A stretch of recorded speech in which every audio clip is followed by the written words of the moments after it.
Now today, we're making a creamy Cajun shrimp pasta. First off, we're gonna add some boiling hot water. Then we're gonna salt, in our pasta. We're gonna let boil until al dente. Now we're gonna add our shrimp to a bowl. We're just gonna rinse it with some lemon juice to remove that fishy smell. We're just gonna pat dry to remove any water. When washing shrimp, it's so important to use cold water. If you use hot water, it starts to cook the shrimp, and we don't want to do that. To the shrimp, we're gonna add some oil, some adobo, Cajun, and some smoked paprika. We're just gonna mix and incorporate, then let marinate for around 20 to 30 minutes. While we let marinate, we're just gonna get some pasta water.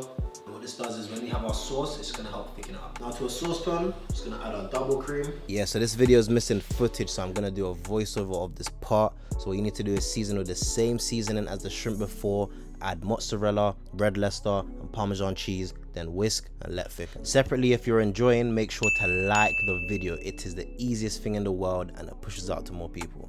Add the pasta to the sauce. Go ahead with our shrimp. Go ahead and mix everything up.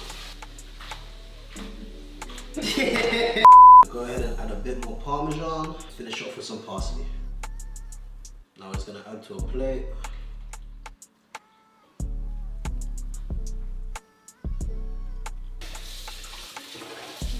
Let's see what this is saying. Yeah, creamy. The flavors here are crazy.